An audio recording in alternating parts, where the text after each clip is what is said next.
you can't look at real estate as this kind of homogenous thing because it's so different by asset class, by market. What's considered to be real estate is becoming much bigger than what it has been in the past. We oftentimes focus on kind of traditional sectors, but there's a lot of new and emerging asset classes out there that people are spending a lot of time. There's a lot of good stuff happening out there.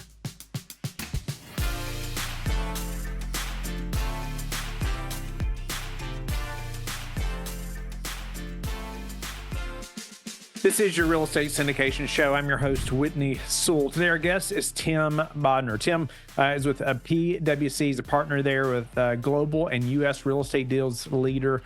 Covers private capital firms, sovereign wealth funds, pensions, REITs, real estate service providers, corporate occupiers.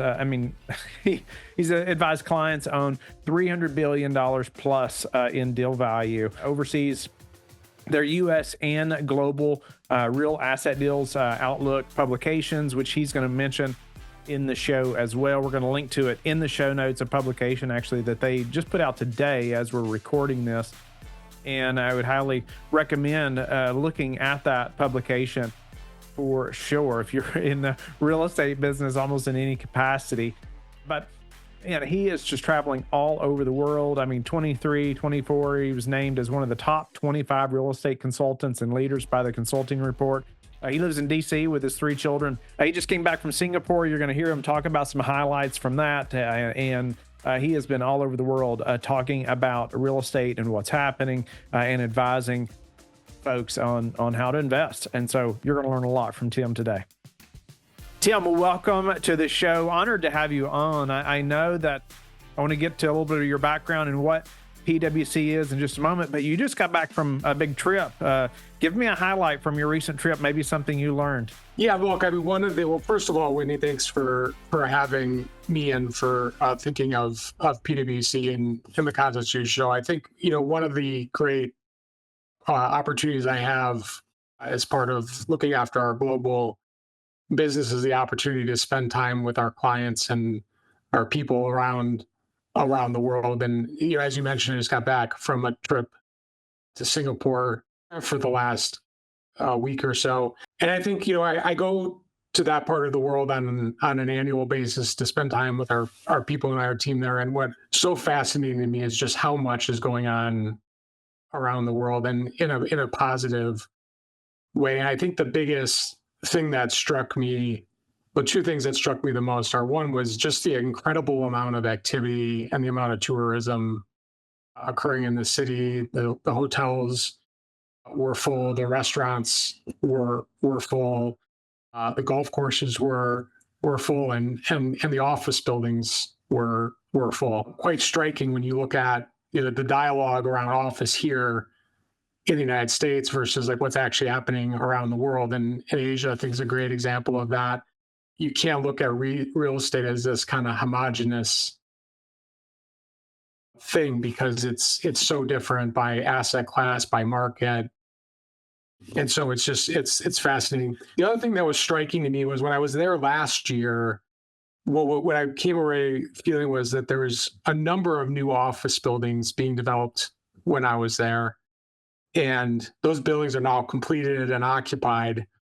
And this year, there was a lot of development activity occurring around experiential related real estate. And both that create kind of live entertainment, structures were previously temporary. They're now being made permanent. And new assets were being created that kind of have a significant and likely to have a significant wellness component to it. And so this notion of like people wanting to be out with each other, experiencing things was alive so significantly. It was so clear to me. And so that's, kind of the 2 things from the trip that stand out. And I believe, and we as a firm believe that's representative and happening all across the world. Wow. Okay. There's a few things I want to follow back up on, but I want you to give the listeners a little bit about, just what PwC is and your role there, because they may never have heard of you all before. PwC is the largest professional services firm in the world. We operate through 3 lines of business, our assurance business, which is our business that is focused on delivering high quality audits across the globe, our market leading tax business that, in addition to doing traditional kind of tax compliance related work, is on the leading edge of advising our clients on how to think about the tax impacts of the potential election that's forthcoming, how to think about shifting supply chains, and really everything that you can imagine. And it's an incredibly powerful part of our firm that is supported by a very strong national office here in Washington D.C., where I personally live. And then the business that I sit in, which is our consulting business, and I think the easiest way to think about our consulting business, which is quite large, is really through kind of a couple buckets. One is the deals business, which is the business I specifically sit in. The other is our technology and transformation business that's focused on the implementation of new technology and advising companies on their transformation, which is very broad, as you can imagine, but everything from how to think about operating model to new market entry and the like. That would be kind of our technology and transformation business. And we have our cyber risk and regulatory business that's focused on regulatory compliance and advising clients on how to think about emerging risks related to cyber related incidents. And then finally, our managed services business, which is really focused on taking functions that were traditionally done inside of companies and moving it to a firm like ours that's able to give the benefits of scale to our clients. So that's kind of how we kind of think about the business holistically. We have about 70,000 people here in the United States, and over 100,000 people around the world in over 180 countries. And me specifically, as I mentioned, I sit in our deals business. I spend all my time focusing on advising companies, individuals, and the like on transactions, capital markets related matters, which include raising debt and equity capital in the private and the public markets, considerations around divestiture strategy, accounting, reporting, and valuation issues. And so it's really a business that is set up to advise our clients and deliver value across the entire life cycle of a deal, covering all asset geographies. Nice. I appreciate just the detail, because I think many that are listening probably didn't know that you all, if they did know of you, didn't know you all covered that many things. I appreciate you mentioning about your recent trip and that you're fascinated about ultimately what's happening in a positive way. There's so much negativity everywhere we look, I feel like, and I just appreciate you mentioning that. But even the tourism that's happening, I feel like that's positive, right? That people are willing to go and do and spend, and right. And you talked about the offices were full as well. I bet a lot of people, in the U.S., a lot of investors aren't thinking that way, right? We feel like all offices are still empty, right? Or could be, or they're leery, right, of office space. And actually, you mentioned experiential real estate as well.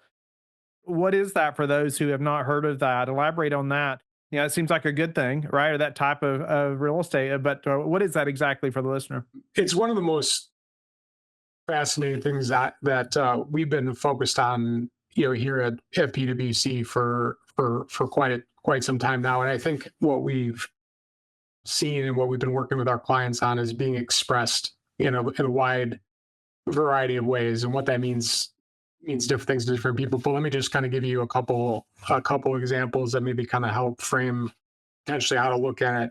There is unquestionably a focus on mixed use real estate where people can come together and live, work, and play. And that's happening all across the United States and around the world. And that's, bringing together, retail, office, multifamily. Some examples, of things that you can look at by geography are like the Wharf here in Washington, D.C., or what's happening at National Landing here in Washington, D.C., or what's happening in Atlanta and at Centennial Yards, or in Texas at the Star.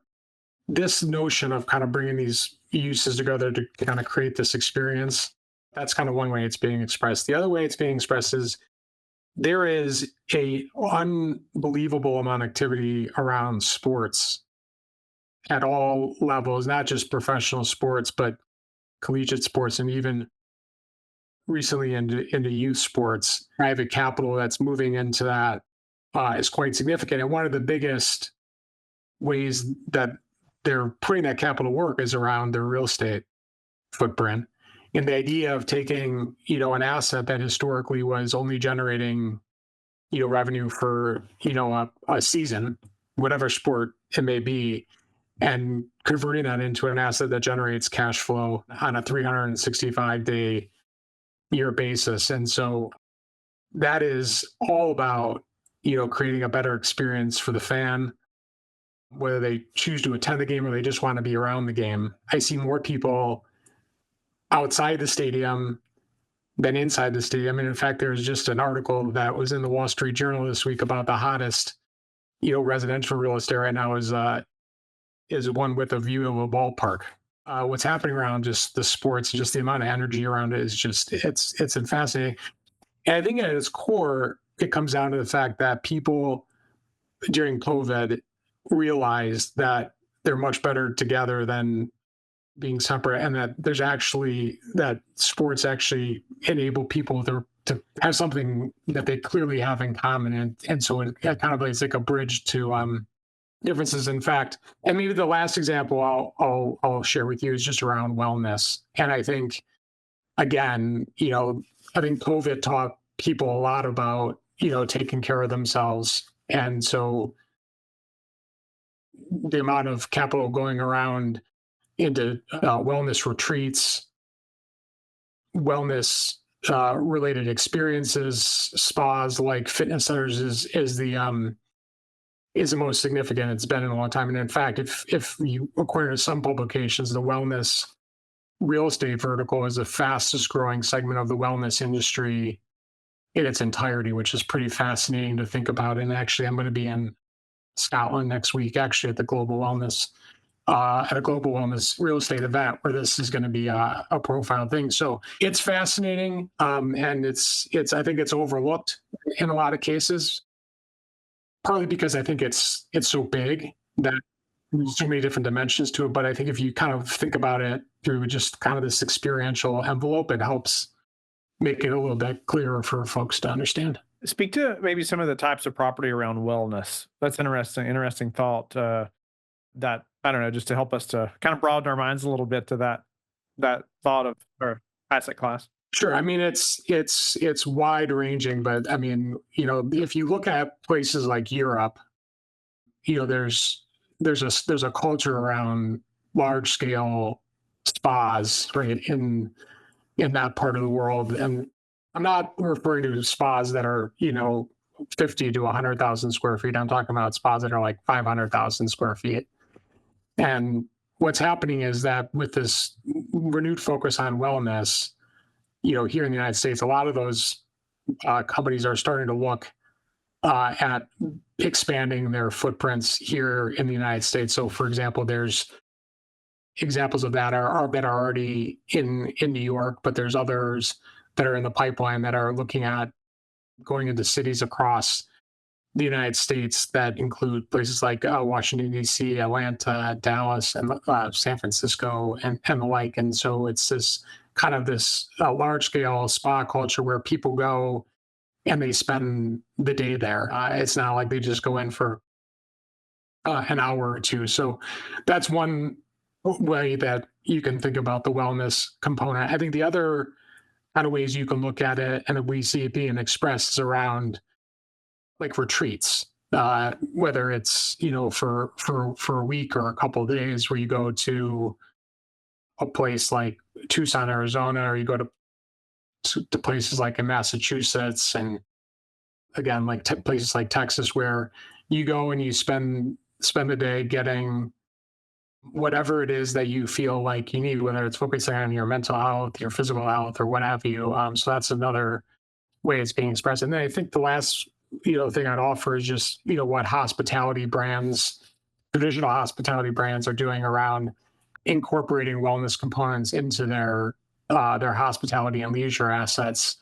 And again, it's the reason that they're doing it is because they've seen quite visibly that people are when they go, they actually make decisions based on their ability to do some sort of wellness activity, whether it's go to the gym or whatnot. In fact, I was with a client last night for dinner, and she told me that that one of the things that she thought that they were slow to respond to was just how important wellness was in their food and beverage offerings. And so when they looked at their F&B spend inside of their assets, they saw a decline in the sale of alcoholic beverages.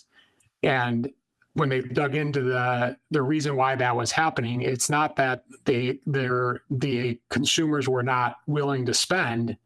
It was that they just had chosen, for reasons related to wellness, to spend less on alcohol consumption, which I think is, something really interesting to kind of think about. And I thought it was kind of interesting that the way she framed it was that they were slow to see it. So it's kind of all over. I mean, we can spend probably a whole show just on that topic, but hopefully that give you some nuggets to. Yeah, I think it's helpful to just open our eyes a little bit to that, right? So maybe we can see it happening, or be involved as an investor or operator, either one.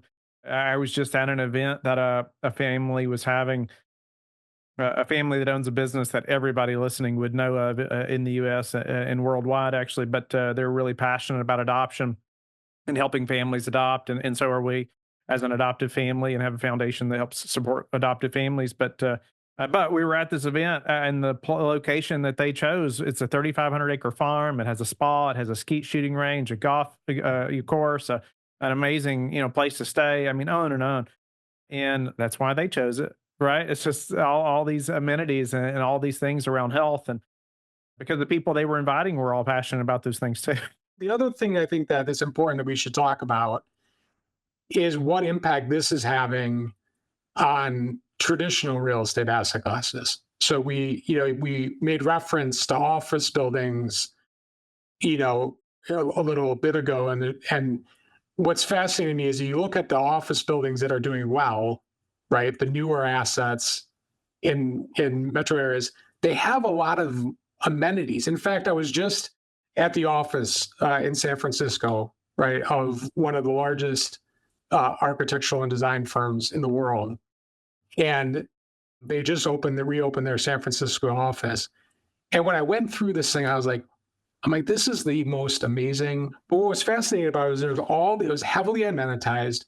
And within the physical space, there's all these different sub experiences that were being created. But if you wanted to be somebody who was needed to deeply focus on something, whatever it is, or just is the type of person that needs to work in an environment where there's not a lot of distraction, there was all these sub offices within the office. And so that just shows you how the office building, the creation of experiences within office buildings through amenities like that is important. And you could make the case around what's happening in retail. You can make the case around what's happened. The same thing in multifamily student housing. I mean, it's all across the patch. And so it's really something. And that's just, I think, how real estate in its entirety is being kind of going through a transformation in terms of to meet people where they want to be met as opposed to where they were in the past. I want to transition just a little bit. I know most of our listeners are in the U.S., but you travel so much. You have such a wide range of knowledge and experience and input, right, from other parts of the world. But would love for you to just describe the current state of the real estate market as you see it, right, in the U.S. And then maybe some bigger challenges maybe that you see in the future that we should be aware of or be excited about. I would start to frame this with, I think with all that we've gone through, with the sharp uptick in interest rates at the fastest rate that we've ever seen, that the real estate industry, has done a pretty good job of getting through this. And it's informative, I think, to focus on the fact that this is not the financial crisis, right? I think there's a lot of lessons learned coming out of that period of time where that resulted in supply being dramatically curtailed from where supply levels were in the past. Leverage levels are not anywhere near where they were in the past. And so on balance, the industry has done a good job learning from the past and weathering the sharp uptick in the cost of capital in a very short period. It never happened before, right? It's not that that the absolute level of interest rates is too high. It's just that the pace with which that happened was never seen before, and so that was a hard thing to navigate. So I think that's where I would start, which is that the industry, I think, has learned from the past. The second thing I would highlight is that that's not true for everything, right? And so there are, in fact, distressed situations out there. There will continue to be distressed situations. There'll continue to be and have been, capital structures that are not in a good place, and we're not in a good place to begin with. And those will result in distressed transactions, and that we are of the view will continue to happen. And to be honest, like that's been true, every period of time, right? There's always things that, get set up the wrong way. So we don't want to be naive to the fact that there are a lot of challenges on the capital structure front that will need to be worked through over time. But on balance, relative to kind of what we've seen in the past, it's not where it has been.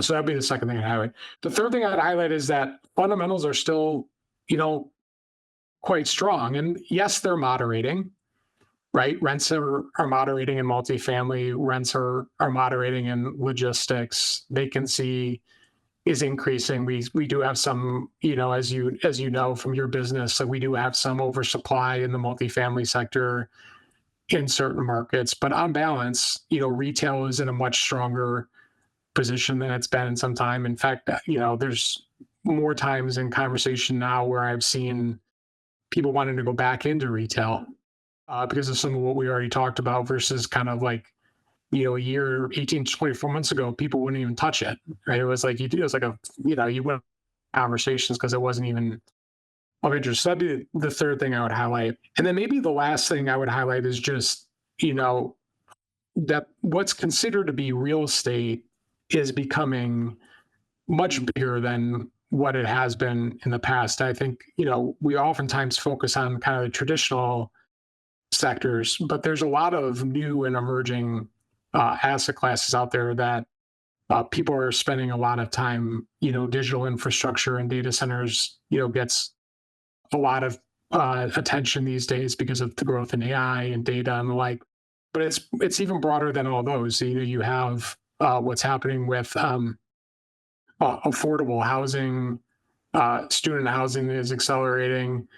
And so it's just the real estate industry is becoming a much bigger asset class. It was already a big asset class to begin with, but I think if you looked at these, new emerging areas together with it, it's even bigger. And I think it's fascinating, right, to think about that. And I think it's positive, right, because a lot of these new asset classes are tied to things that are making our lives better or that are important to enabling us to live the lives we lead. And like one you can use or think about in the latter is around what's happening with cold storage. I mean, the largest IPO in the United States, actually globally, this year was a real estate business that owns cold storage assets, which for those who aren't familiar with that is when you think about, the food you eat, the medicines you take, oftentimes those are stored for periods of time as part of the supply chain in cold storage facilities. And that's the largest IPO of this year within real estate. So there's a lot of good stuff happening out there, despite that there's, like I said, there's most certainly challenges, but a lot of good stuff. Yeah, I didn't know that about cold storage. That's interesting. No doubt about it. That's definitely been a growing asset class. I've seen that over the last few years, it seems as well. and it's amazing, like the level of institutional capital that's being focused on that particular segment of the real estate industry, and it's still quite fragmented, right? There's a lot of the top two businesses, still only own a very small portion of the overall market.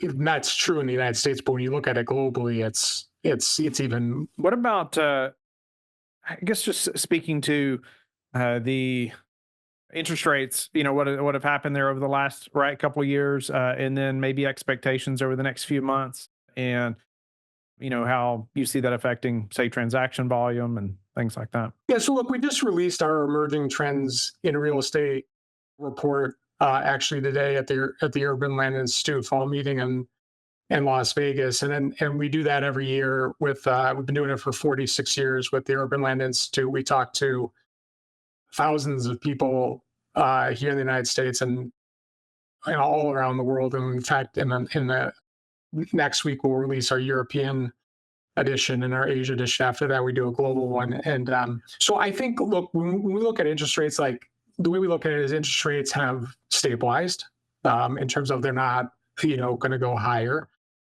Certainly the 50 basis point we got in September was higher than we thought it would be. And we expect they will get more interest rate reductions, here moving forward. The exact pace is, I think, a little bit unclear, but I think there's consensus across the patch that that's what's going to happen. Having said all that, there's a clear acknowledgement that we're not going back likely to where we were, which is, declining interest rates for the last 30 years. And so interest rates are going to be higher than they have been. And that means that the cost of capital is going to be more than it was. And so that is going to require a shift in mindset around how you underwrite and do deals, where there's a much more of a focus on how you generate value and what the levers of value creation are. And it's becoming almost like a traditional kind of like private equity type mindset where you have an operational intervention plan and you go in and you say, these are the 6 things I'm going to do to drive profitability. That wasn't always seen in real estate. I think now that's going to be part of it. That's like almost the table stakes discussion in getting deals done in order to generate the returns that people need. Is this focus on value creation, and a lot of that's because of the the structurally higher cost of capital. And so what's interesting about this, and what we spend a lot of time thinking about, is that as I mentioned, it's a different mindset and a different skill set. And so, one of the things we think about is how do you upskill people who, in many cases, have never seen something like this before. And so there's a very significant human capital component to all of this that, that needs to be addressed too, in addition to just dealing with the fact that, rates are higher. No doubt a lot of things have changed over the last few years, but I think we've learned a lot. There's going to be some positive things that have come out of it, no doubt about as well. And that's a great thing about the real estate industry. We need to know is that the real estate industry is great at learning and adapting. You think about all the things that have happened over time and how the real estate industry has adapted and dealt with it. It's incredible just to see, how, just look at retail, right? Retail, again, as an example, 36 months ago, 48 months ago, it was it wouldn't be touched. Now it's part of the conversation again. And office will go through the same. There's a lot of parallels. Some people, I think, don't see the parallels as strong, but I do think that what's going to happen to office is, in many respects, a little bit what happened to retail, this big shock, and it's had to adapt and evolve to meet the needs of where people are today versus where they were. Tim, what would be your advice for, say, aspiring real estate professionals, or say high net worth or family offices today, investing in real estate? I think focusing on where the things are going is, and the fact that experiences and the like are so critical. I think that is so important. I think too is kind of what I would just say is that, yes, there's a lot of we see it with our clients. There's a lot of challenges that are being dealt with, right? There's a lot of tough situations, but I think the industry has proven time and time again that if you focus on what you can control, you will get to the other side, and things may be a little bit bumpy, but there is sun shining on the other side. I think that's a lesson that's often forgotten. That I think I spend personally a lot of time focusing on is that it's a resilient bunch of characters that operate in this industry. And the third thing was, I think, just focusing on helping the next generation get to where they need to be. I mean, there's a lot of stuff going on, and I think a lot of it can distract people. And so helping the next generation develop the skills that are needed, not just the financial acumen, but the ability to kind of focus on what you control. The intangible attributes I think are something that us spending time on as an industry, because there's a lot of really talented people that love the industry, and it's I think sometimes the negative stuff out there that you mentioned earlier gets the focus of people rather than trying to look at all the good stuff that we've been talking about. What about any other shifts or trends that you see coming or anticipate, even around technology, that's going to affect the real estate sector in a big way? Yeah, I think we've talked about data centers, and I think the reality is our AI and just the amount of data being created, the shift to the cloud. Those are all really enduring trends that have a long. So I think putting that aside, some other things I would say is what I'll kind of frame as the longevity economy.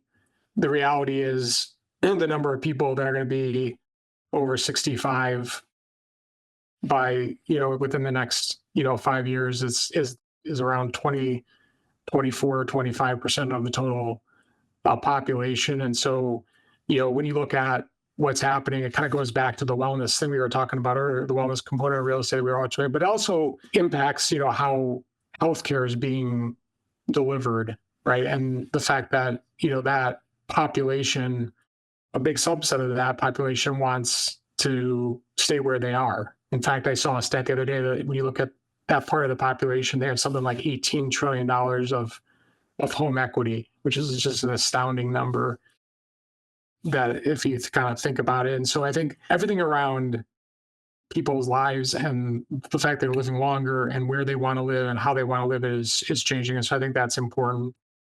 I think another big theme to kind of keep in mind is around just what's happening around globalization. And the reality is that, I think there's oftentimes cited that globalization is receding. We don't think that that's true. We just think it's changing, right? And so where people choose to put physical assets is just changing, and a lot of that was from lessons learned during COVID. But the reality is, the world is actually becoming much more global. If you just look what's happening in the Middle East right now, in places like Saudi Arabia and Abu Dhabi and Dubai and like real estate development projects in that part of the world are just incredible, and they are very, very focused on attracting capital to that part of the world from people like you that are based, like, for example, here in the US. And so we've seen a number of examples of companies opening up offices there to address that. And so I think thinking about things that there's still globalization is still for sure important. It's just changing how people express it. We spent a lot of time talking about experiences and some of the other things, but those would be kind of the couple incremental themes that I would offer as things to think about. Awesome. Well, Tim, just a few final questions here. What about some habits that you're disciplined about that have helped you achieve success? I have a passion for helping our clients and achieve their objectives, and so I spend when I wake up every morning, I think about what they're going through and how we can add value. The second thing I would say is it's easy to become very transactional. Places like PwC, because you're focus on, the next day or the next week or the next month. And I think what's served me well is focusing on building enduring relationships. And sometimes, that means, the next quarter, the next week's a little harder than it needs to be. But I think being very relationship driven is so important. Not just in this business, but I think it's true across.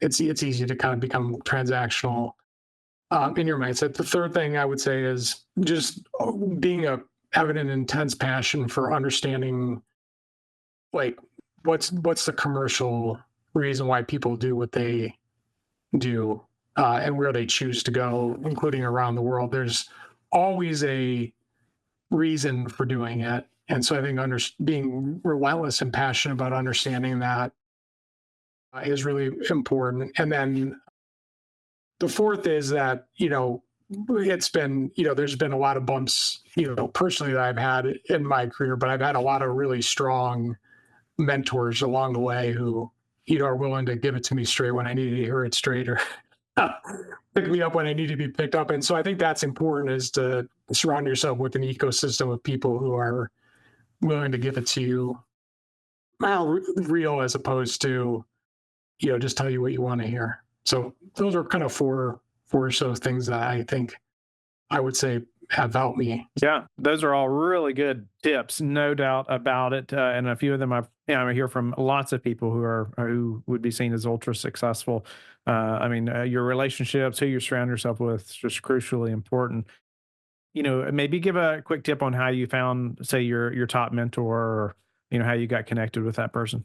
I think one thing I would say is that when you don't think people are looking, they actually are, right? And so there's a lot of people that have been observing what I've been doing from a distance, and have made a decision to take a chance on me by putting me in certain positions. So I think what I would say is some of it just kind of happens organically by focusing, like I was saying, on what you can control. I think the other thing, and the way I found them, is being a student of what other people are doing around me, watching leaders and peers and what they do. You see something that they're doing that you want to emulate or replicate, and then, investing time and getting to know them and spending time with them. And that's true for people here in the US, but there's people like that I lean on all over the world, that I draw on for counsel and support and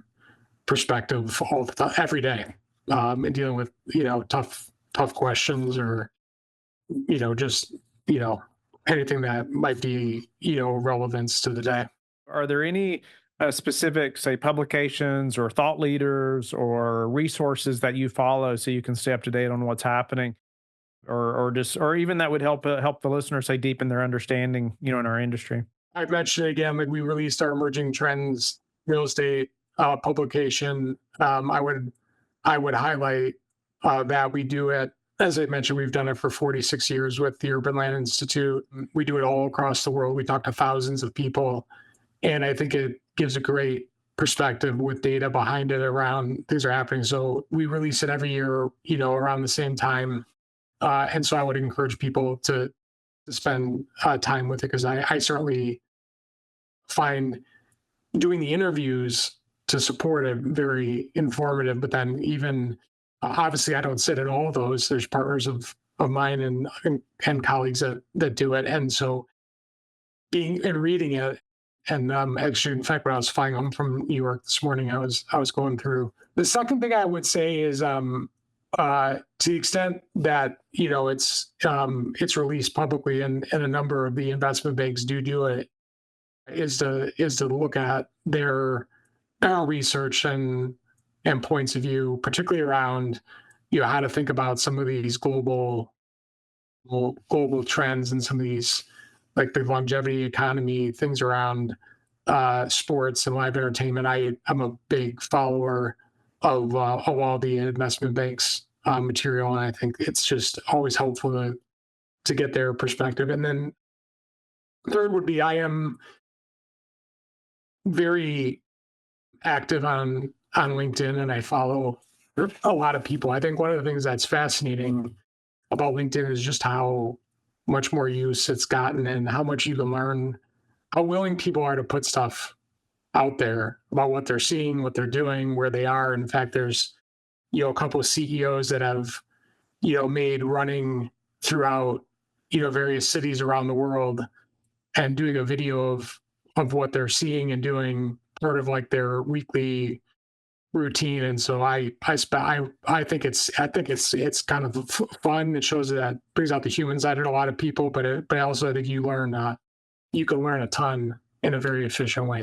No, that's great. And I'll definitely, hopefully we can link to that too, the PwC Emerging Trends, the publication there. So last question, Tim, how do you like to give back? Number one is, as I just mentioned, focusing on investing time in the next generation of people through my time, lending an ear, and the like is what I enjoy to do. In fact, we just had our global young leaders meeting for our real estate business in Barcelona about a month or so ago. We had 100 people from all over the world there, and it was amazing to me just the amount of energy that people have. The willingness to help is just off the charts. And so that's one big area. The second thing is around philanthropies that are important to me and participating in these events. I just ran the Marine Corps Marathon this weekend here in DC, so still a little sore from that.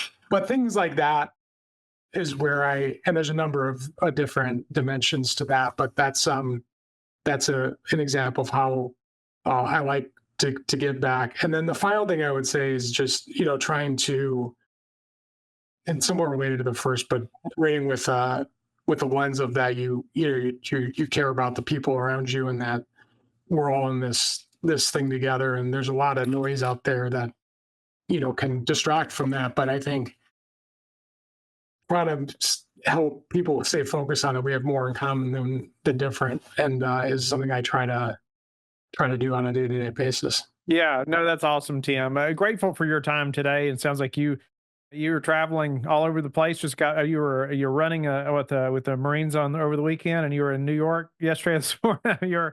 You're traveling like, so I'm grateful for even your time to give back to us today and making this happen, and just sharing from your experience, right? From talking to so many people and just your advice, things that you're learning. And so how can the listeners get in touch with you or learn more about you and PwC, and even find that publication that you've talked about? LinkedIn, as I mentioned, I'm very active on there. I do have my personal contact information out there.